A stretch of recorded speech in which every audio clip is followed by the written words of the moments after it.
McGovern.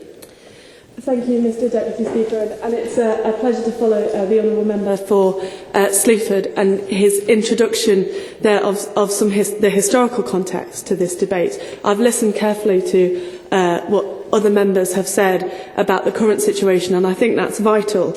I wanted to share a few words with the House, though even more on the historical context that we're in when we discuss slavery. And the reason for this is because I'm from Merseyside, and members may be aware that Liverpool has been described as the one-time slavery capital of the world.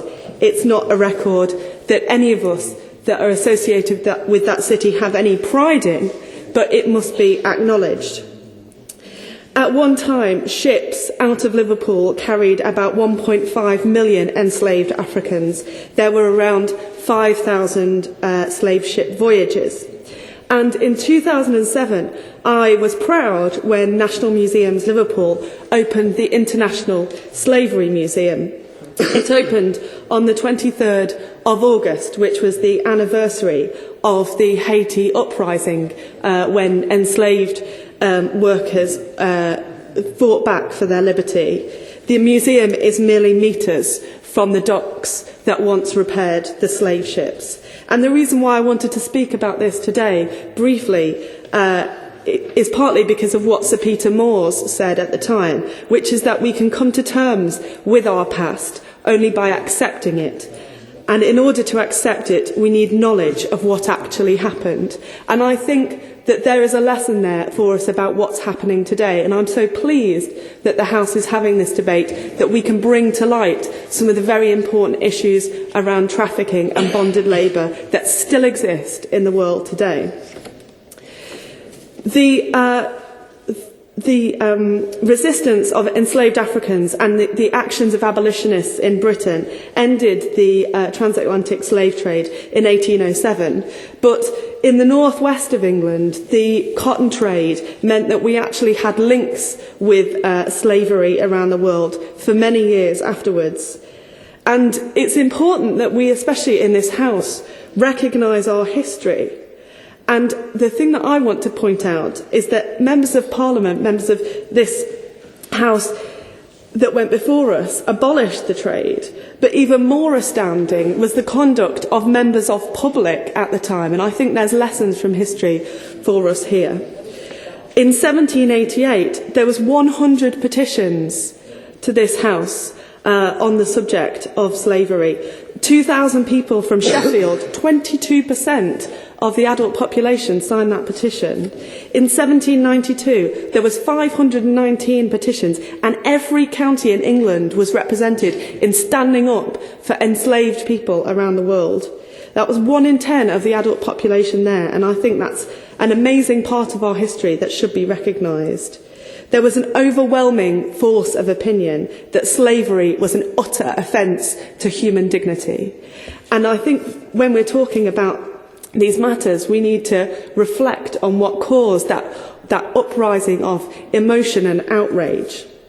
And I would point to the testimony of freed slaves that was published in this country. Olaudah Equiano is probably the most famous example. He was born in Benin and captured and sold.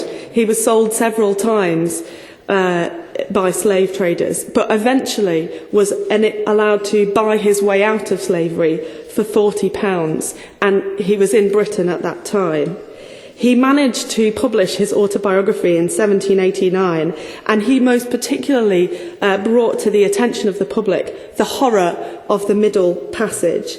And for those who are aware of the historical facts of slavery, I need not remind people of the conditions and the fact that people were thrown overboard with little regard for their safety.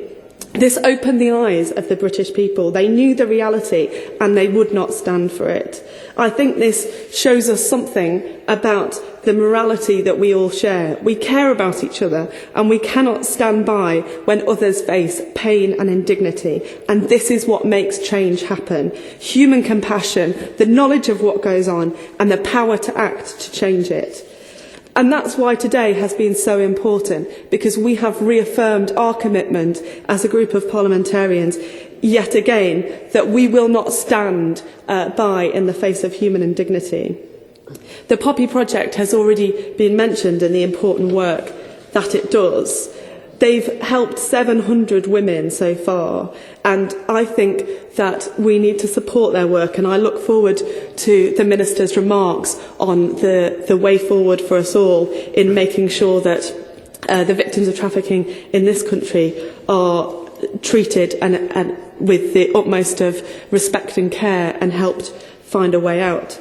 But also the importance of the historic context of this debate is that we need to enliven public outrage at this, and also to think globally. It's not just, as some people said at the time, that charity or compassion begins at home. We know it doesn't. No matter where human indignity exists, it's the responsibility of us all to promote action to change it.